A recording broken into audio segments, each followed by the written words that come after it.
Namaste, Sakshi, Telugu Prajala Manasakshi. Welcome to special immigration show. Today we are back with our expert attorney Bhanu B. Lindra Garu, BBI Law Group PC, with 17 years of experience in law offices. So before we begin the show, please note that the information provided on this show not a legal advice, it's just for information purpose only.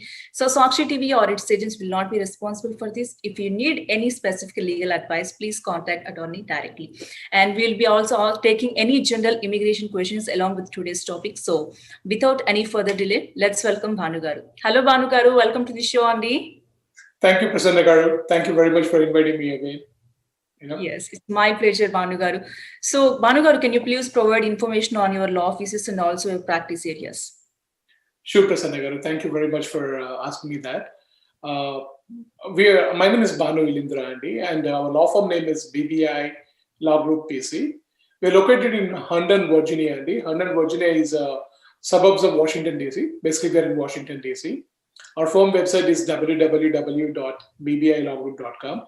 Our office number is 703-496-7722. Our email is bhanu@bbilawgroup.com. And they can also, if anybody have any questions, they should be able to reach even through our website and everything, Andy. We exclusively practice in immigration law, basically, and we represent in all types of immigration matters, US immigration matters, even outbound cases also these days. We're doing even those also basically. But we represent mainly domestic matters, entirely in the US matters basically.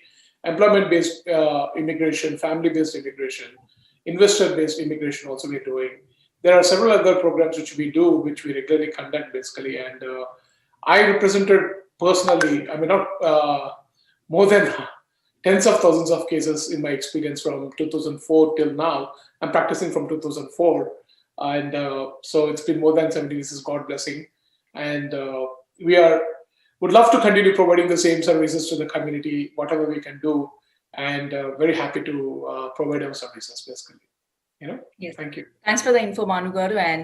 And if you have any questions and are related to immigration, also tips, you can call to screen or for questions. And Bhanu Garu, before we get into the topic, do you have any latest updates in this week? Not many this week, Andy. Updates basically, because most of the times we provide updates on the employment-based green card side. So This week there are not many. Basically, USCIS hasn't given anything. Only thing update which I want to give you is that USCIS actually issued a notice today, lifting the restrictions on the people who are visiting USCIS offices on wearing masks, basically, especially if you're fully vaccinated. And if you're visiting USCIS facilities for the interview purposes or your case status purposes or biometrics or anything like that, if you're fully vaccinated, then you do not have to wear a mask, basically. Okay? Yeah. So that is one very good welcoming news, because now that basically means we are getting into a little bit normality in the processes, basically, because now half of the country has been fully vaccinated. Almost 44.8% of the country is vaccinated. So hopefully we will be reaching the requirements that needs for us to achieve the herd immunity, basically, and that is the latest improvement which we have. So because of this, what I'm expecting is there are going to be more biometric appointments going to be scheduled, more frequency of, they're going to increase the schedule of the biometric appointments. They're going to expedite the scheduling of biometrics appointments for 485 cases and everything, which actually allows them, especially the way the movement of the forward dates going on with EB5, with the EB cases, employment-based green cards. I think completing biometrics takes more important right now. I think that will help them to do that. So in that way, this policy really helps, basically. So this is only the policy update, which is very, very important for the employment-based immigrants who are our major audience in this call, basically, in this show. And that's where I want to provide that update, Yes, thanks for the updates, Bhanu Garu. So మన topic లోకి వెళ్లే ముందు we have a caller from California, Kumar. Kumar, please go on. Hello? Hello.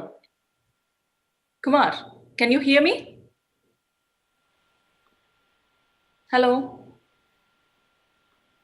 Yeah, that's okay. That's fine, Bhanu Garu. Manam topic start chesidam. Let's get started. And so Bhanu Garu, so my first question is, what is I-140 portability? Can you brief with us? Sure, ma'am. The I-140 portability means, in generally, basically, we are talking about porting someone's green card from one employer to another employer and able to still get your green card based upon that. So what it means is basically is that if, for example, employer A actually sponsors a green card to employer B, basically, that means he files the labor certification. I'm talking about the employment-based category, especially EB2 and EB3 category, because portability is not applicable for EB1 categories, basically, most of the times. Of course, there are certain categories in EB1, they're applicable, but most of the times people don't care about EB1 category portability. Only most of them query about in EB2 and EB3 category. That's what I'm talking about, the employment-based category portabilities, basically, right? If you basically EB2 and EB3 category I-140s basically, and employer actually A starts your green card, basically they do your labor certification, they do your I-140, and then your dates are current, then you file for your adjustment of status application 485 with the USCIS, and it is pending for 180 days, right? Then things change between you and employer A. Employer A may terminate you or basically or asking you to leave or something like that. Then you have to move to a different employer for the betterment of your career, basically.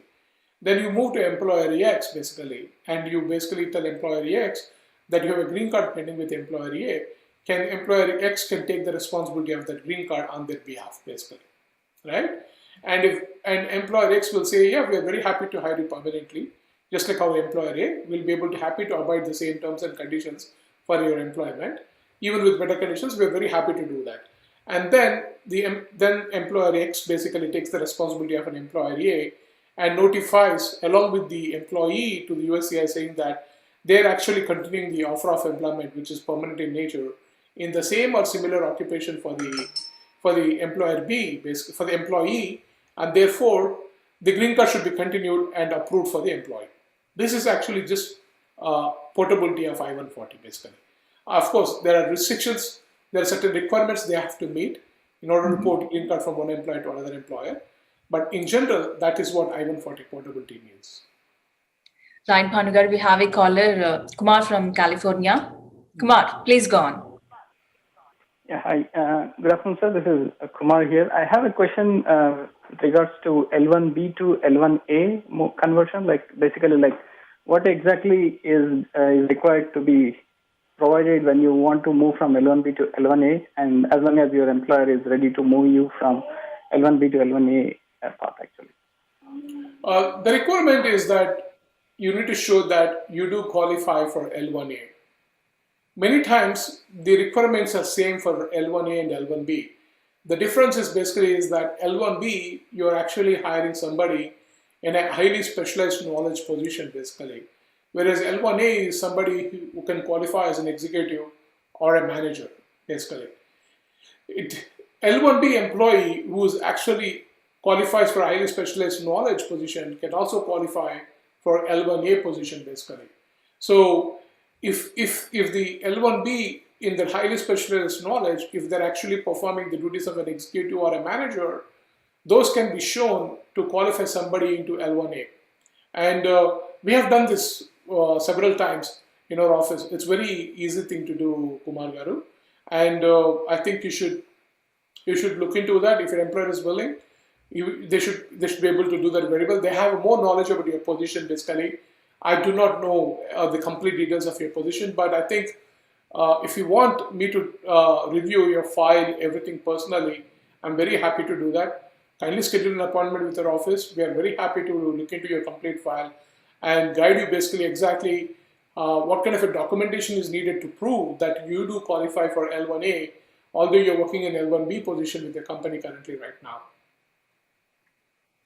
Right. Thanks for calling, Andy. So, Bhanugar, as you said earlier, so what are those special requirements for I-140 portability?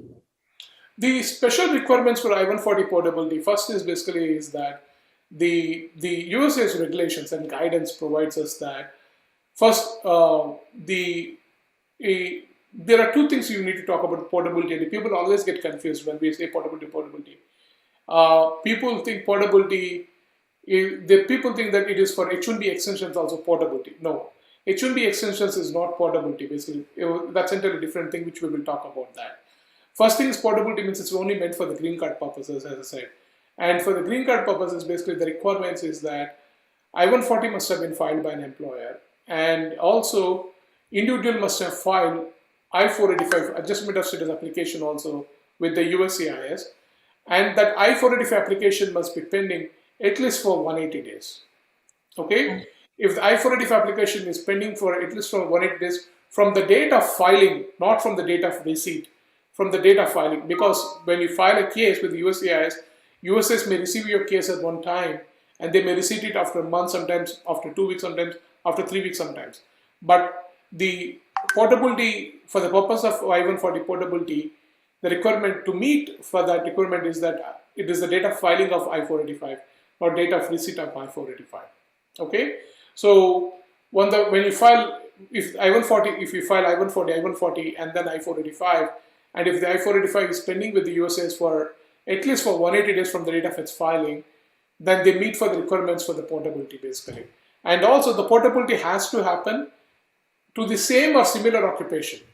It could be either to an employer, to different employer, or to the self-employment also. For example, I started my own company and I want to work for my own company. I can port green card to my own company as long as I'm working in the same or similar occupation, along with the ancillary being a owner to that company basically. Okay, so these are the minimum requirements. However, one important distinction is this. 140 need not be approved in order to port your green card. Okay? However, if I-140 is not approved, and if they unfortunately deny your I-140, USCIS will not issue your green card. They will deny your green card because there is no underlying I-140, approved I-140, based upon which they can issue your green card basically. That's why they have to deny your green card. That's why although to port your green card, I-140 approval is not required, but still we advise them to make sure that their I-140 is approved prior to the porting the green card to a different employer.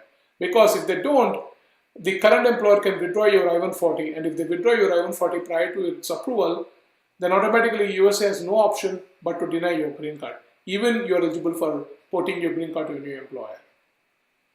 So these are the minimum requirements. One is basically I-140 must have been filed. 485 also must have been filed and pending for at least for 180 days. And the employee is moving to a different employer or to the self-employment in the same or similar occupation.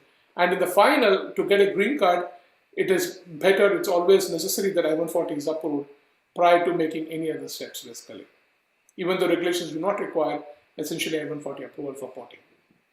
Okay. Now it's time to small announcement. So, and మీకు ఎలాంటి related immigration questions ఉన్నా సరే మీరు భాను గారిని personal గా contact అవ్వచ్చు. And firm name is bpalawgroup.com. phone number is 7034967732 and email is bhanu@bpalawgroup.com and website is www.bpalawgroup.com. For any legal immigration services and if you need any specific legal advice, you can contact Bhanu garu. He is always ready to help you. Yes. So Bhanu garu, what do you think how new administration shall handle adjudications if needed CAB filing cases? Can you repeat your question, ma'am? I didn't understand. Yeah. What do you think how new administration shall handle adjudications if needed CAB filing cases? For the CAB filing cases, H1B CAB filing cases. How are they going to handle the adjudications of H1B CAB filing cases? Yeah, exactly. Okay, that's a very good question. See, we all anticipate that US is going to adhering to the adjudication policies which they implemented after the Newfield memo rescission, basically, right?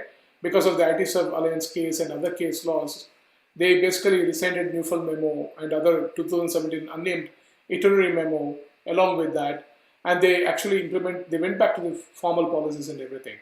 However, we have to understand this. We have seen little bit trend from Nebraska Service Center and the Vermont Service Center basically getting an RFEs on a specialty occupation a lot. Okay? They are basically coming back, even though you do not require to provide any client letter, client agreement, or any other documents for the H1B adjudication purposes, basically. they are directly or indirectly asking, how do you have a position for him uh, without any positions, any agreements, anything you're doing? How are you going to show that you actually, the individual is going to work, is providing services in a specialty occupation, right? And the template of the specialty occupations also have been modified recently by the current administration, basically. They are asking a little bit differently in those templates, basically.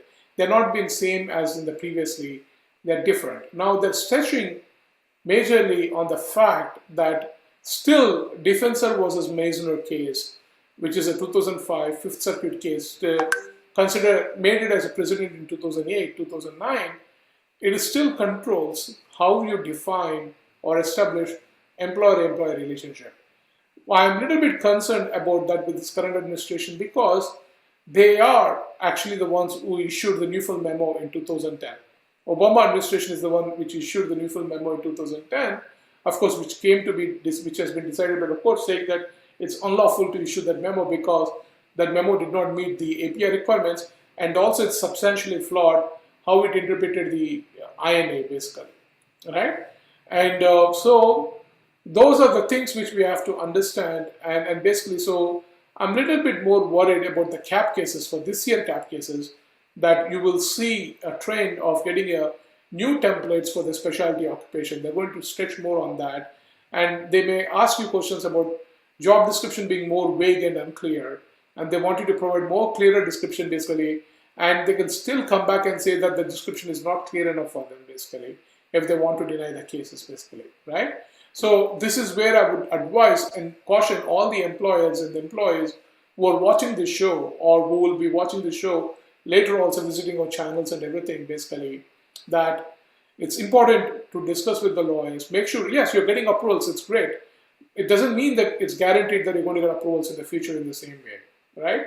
It's important to discuss properly, make sure that information is provided properly, and prepare these cases properly and submit it to the USCIS. And this is the trend which I'm going to expect from the USCIS. Along with that, I'm going to expect trend of site visits a lot, because now COVID restrictions are relaxing a little bit more.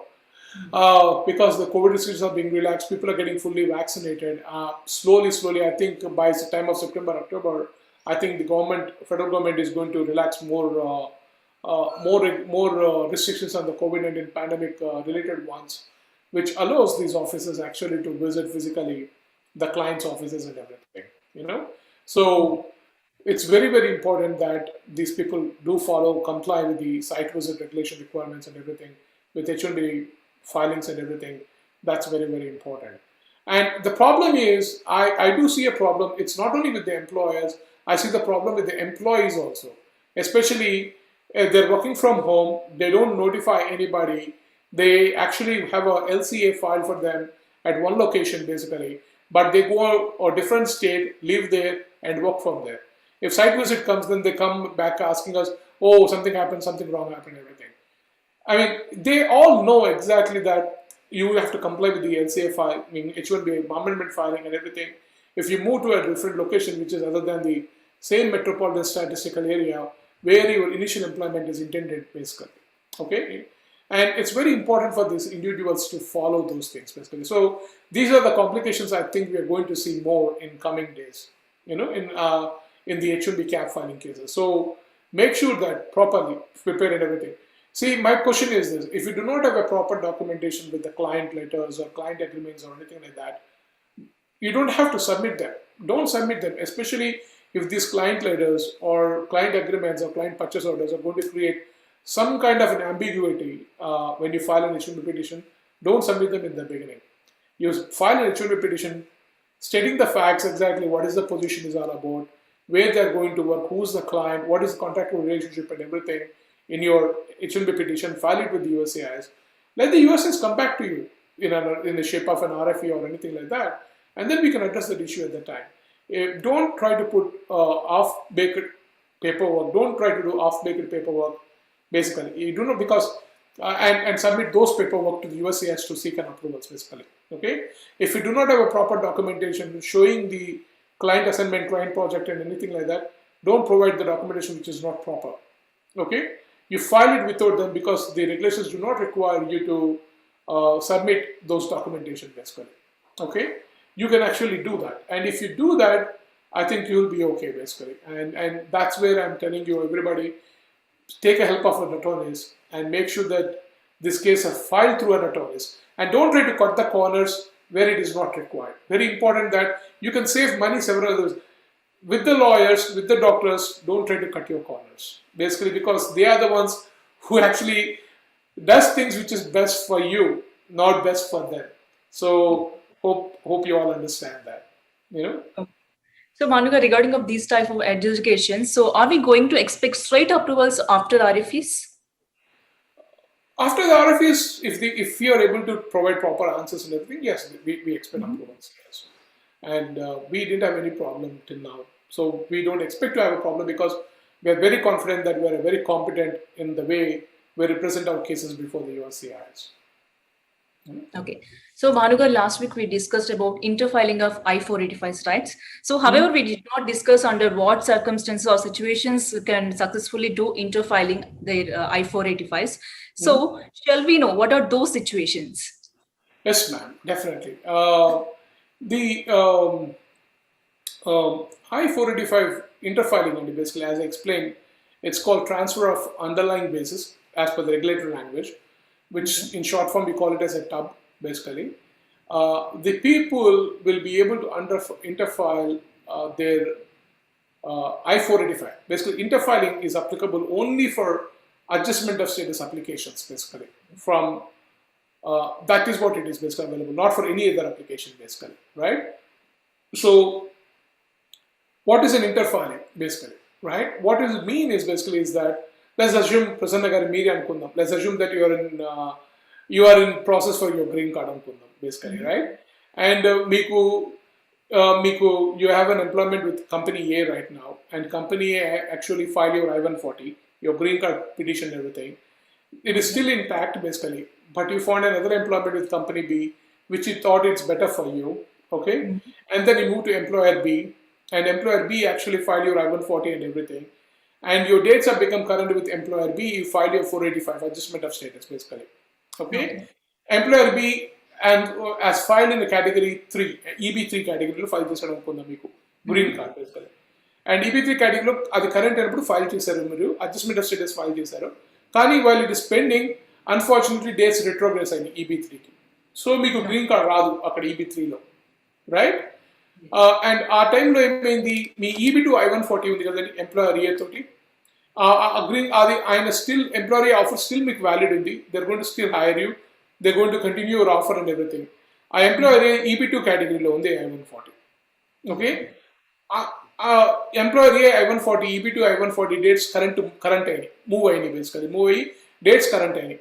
So ఆ EB2 I-140 basis మీద వచ్చే 485 అడ్జుడికేషన్స్ green card రావడానికి తొందరగా రావడానికి chances ఎక్కువ, EB3 దానికంటే కూడా EB2కి రావడానికి ఛాన్సెస్ ఎక్కువ.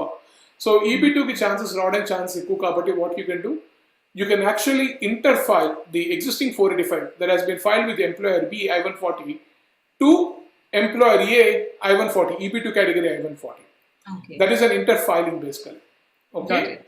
And when you do that, then USCIS can actually, you can make a request to the USCIS, and then USCIS can actually interfile that 485 to this, and then adjudicate your 485 accordingly and issue a green card with the base of the I-140 and EB2 category. Of course, there are certain requirements you have to meet, and దానికి కూడా conditions ఉన్నాయి. ఆ conditions meet అయితేనే ఆ ఇంటర్ఫెయిలింగ్ అనేది possibility అవుతుంది. And first condition ఏంటంటే first of all మీకు కంటిన్యూస్ ఎలిజిబిలిటీ ఉండాలి I-140 485. దట్ మీన్స్ మీకు 485 కంటిన్యూస్గా యూఆర్ ఎలిజిబుల్ ఫర్ కంటిన్యూస్లీ 485 అంటే మీరు ఎక్కడ స్టేటస్ వైలేషన్స్ అవ్వడం కానీ, లేకపోతే వేరే ఏదైనా బార్స్ రావడం కానీ, లిమిటేషన్స్ రావడం కానీ, మీకు you cannot get your green card because of violations of immigration status కానీ ఏది ఉన్నాయనుకోండి, అవేవి ఉండకూడదు. There is a continuous eligibility ఉండాలి, basically. Okay. And second thing ఏంటంటే your 485 must have been continuing for adjudication. That means మధ్యలో దాన్ని withdraw చేసుకోవడం కానీ, డినై చేయడం కానీ అట్లాంటిది ఏమి ఉండకూడదు. 485 కంటిన్యూస్గా ప్రాసెస్ అవుతూనే ఉండాలి, basically. Okay. Third thing most important thing ఏంటంటే visa numbers must be immediately available. అర్థమైంది కదా, immigrant visa numbers must be immediately available అనమాట. వీసా నెంబర్స్ అవైలబుల్ లేకపోతే మీరు ఇంటర్ఫైల్ చేసుకోలేరు. వేరే కంపెనీ నుంచి ఈ కంపెనీకి basically visa numbers must be immediately available. And also when you do that, the transfer of the request, the transfer of the interfiling is considered, request is considered from the day you actually make a request to the USCIS, not the day USCIS actually approve your transfer. Ante basically in the day, the 485, when you interfile 485, that 485 must be considered as if it is filed on the date you requested for such interfile anamata. Our date రోజు visa numbers available ఉండాలి basically. వాళ్ళు transfer ఎప్పుడు approve చేస్తారనేది కాదు, అది important basically, అది ఇంకోటి fourth అనమాట basically. And all other conditions which are required should be made for you to successfully have interfiling basically. So these are the important things we have to meet for the interfiling అండి. And other thing you have to understand this, interfiling అనేది is not a mandatory relief given to you by the USCIS. It's always a discretionary by the USCIS అనమాట. అంటే మనం ఇంటర్ఫైలింగ్ request చేయొచ్చు USCIS-ni. It's not necessarily that USCIS officer has to approve your interfiling and attach your 485 from one I-140 to another I-140. You can still basically adjudicate your case. తర్వాత ఇంకోటి కూడా ఏంటంటే ఇంకేమేమి circumstances ఇంటర్ఫైలింగ్ చేయొచ్చు అని అడిగారు మీరు question basically.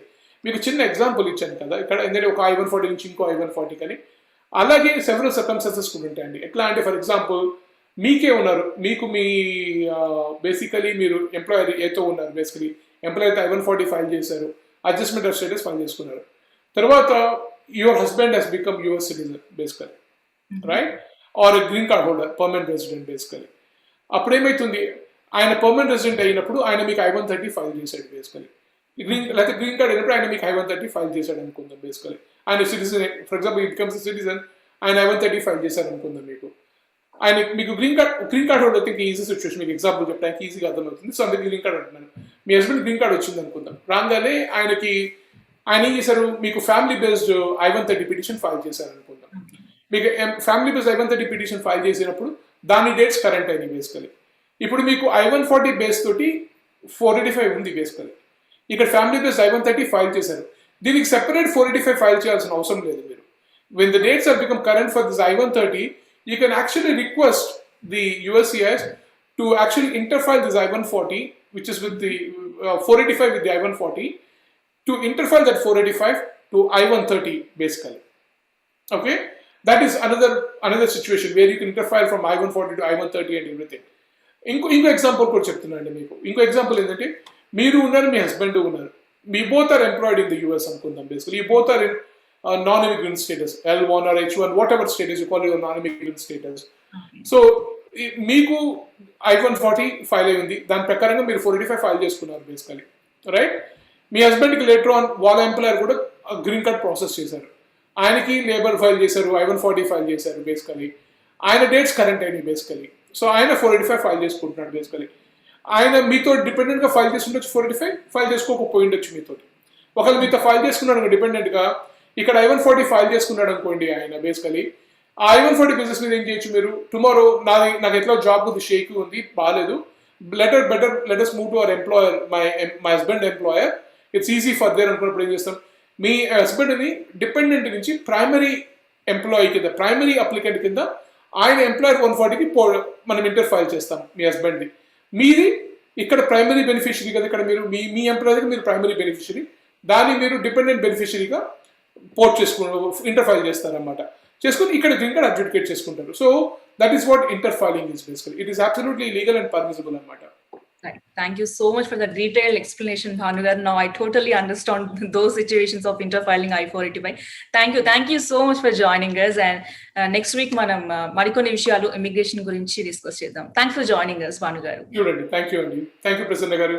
Thank you very much, Sakshi team and everyone. And hope you all are doing great there and things are better there.